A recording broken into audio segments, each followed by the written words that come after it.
명태균 씨 지금 엄청 난리죠. 명태균 씨가 쌀딩크라는 상표권을 포기하면서 탈세를 시도하는 정황이 있다는 뉴스가 있었습니다. 자, 이 뉴스를 통해서 상표권의 포기란 무엇이고, 그 다음에 탈세 시도까지는 제가 말씀드리긴 어렵지만 상표 등록에 대한 얘기를 설명드리도록 하겠습니다.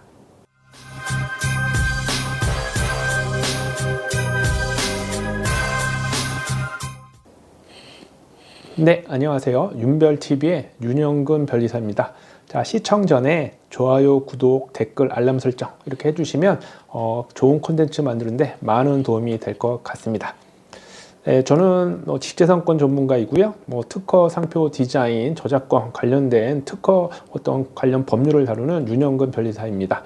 자, 이제 뉴스 이슈를 보면서 지식재산권과 관련된 여러 가지 재밌는 내용들을 좀 설명드릴 거고요. 또 사업자라든지 소상공인 창업자분들한테도 도움되는 내용들 설명드리려고 합니다.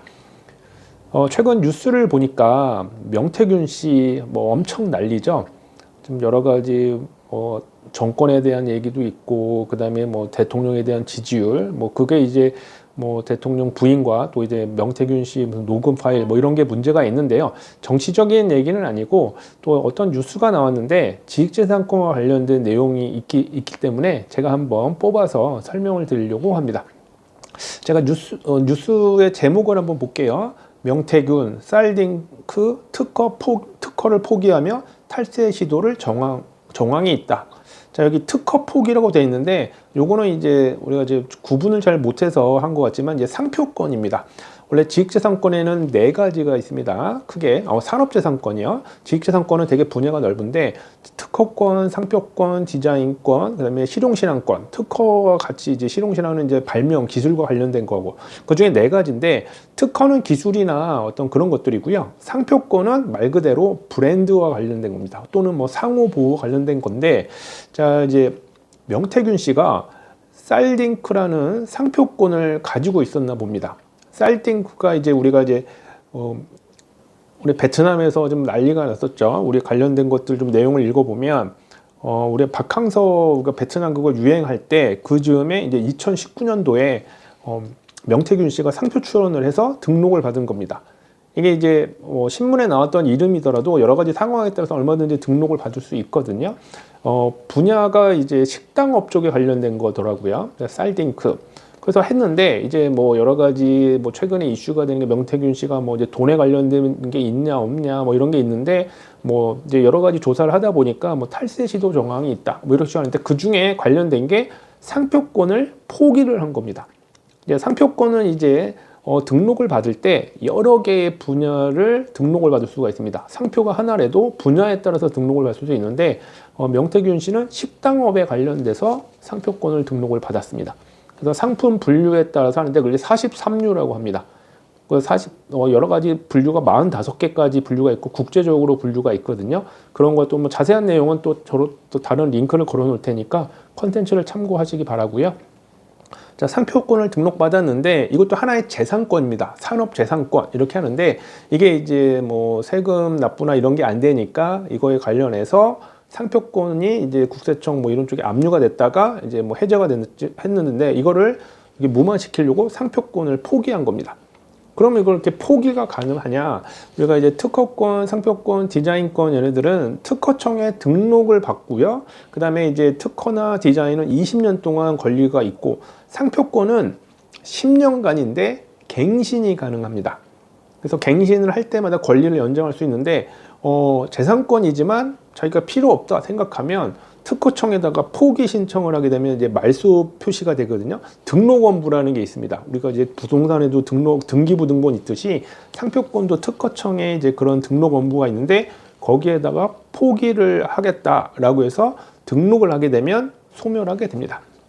그래서 상표권의 포기 가능합니다. 그리고 상표권을 등록받을 때 여러 분야도 가능한데 그중에 일부만 포기할 수도 있고 그런 것들이 가능합니다. 대신 등록이 꼭 돼야 됩니다. 그래서 상표권을 포기할 때도 특허청에 등록을 해야 되는데 그런 것들은 저 같은 변리사한테 의뢰를 해주시면 상표권 포기 처리라고 그걸 하지 않으면 소멸하지 않습니다.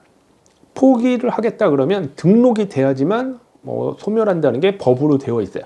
그래서 아마 명태균 씨가 이제 상표권을 없애기 위해서 그게 이제 세금과 관련된 것 같은데 저는 이제 세무나 뭐 이런 쪽은 잘 모르니까 어쨌든 상표권을 없애기 위해서 재산에서 사라지게 하기 위해서 아마 포기 등록을 한 것 같습니다. 최근에.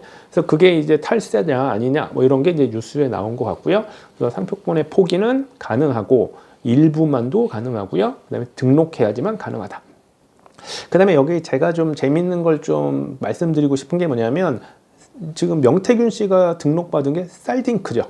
쌀딩크 상표는 이제 제가 조사를 해보니까 되게 많이 등록되어 있는 게 아니라 무슨 그 술에 관련된 거랑 그다음에 이제 식당업에 원래 상표권이 등록이 돼 있었습니다. 그다음에 식당에 관련된 거 소멸했죠. 자, 재밌는 걸 알려드리겠습니다.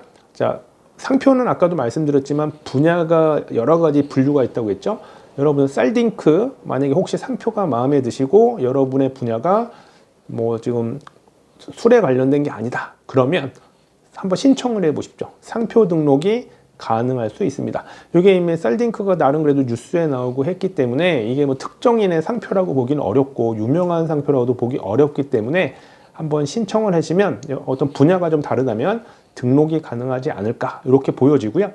또 하나, 자, 명태균 씨가 상표권을 포기했죠.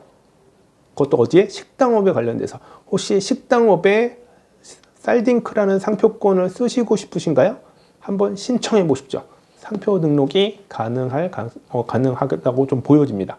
그래서 요거는 약간 법적인 부분도 있고 여러 가지 고려한 건데 뭐 이제 심사관에 따라서 이제 등록 여부가 좀 판단 뭐 좀 약간 좌지우지 되는 것도 있지만 쌀딩크 관련된 상표도 여러 분야에 등록을 한번 해보시면 여러분들이 필요에 따라서 써먹을 수도 있지 않을까. 뭐 그건 이제 뭐 여러분들이 그 쌀딩크라는 상표가 마음에 들어야겠죠. 그래서 명태균 씨의 최근 어떤 뉴스에 관련된 이슈를 보면서 상표권의 포기, 그다음에 상품 분야에 대한 상품 분류 뭐 이런 것들 말씀드렸고요. 그다음에 상표 등록을 받는 거 요걸 한번 설명을 드렸습니다. 또 저 자세한 것들은 제가 또 링크를 좀 걸어놔서 상표 등록에 대한 부분들 또 상표 등록할 때 어떤 것들을 고려해야 되는지 이게 법적인 부분들이 좀 있기 때문에 여러분들이 필요하시다면 여러 가지들 감안해서 판단을 하셔야 됩니다. 기본적인 내용은 제가 설명드리는 유튜브를 통해서 한번 찾아보시고요. 자세한 내용은 문의사항이 있다면 연락 주시기 바랍니다. 자, 뉴스 이슈로 알아보는 지식재산권 시간이었는데요. 이번엔 명태균 씨의 상표권 포기, 쌀딩크 상표와 관련된 얘기를 한번 해봤습니다. 다음에 더 좋은 콘텐츠로 찾아뵙도록 하겠습니다. 윤별TV의 윤영근 변리사였습니다. 감사합니다.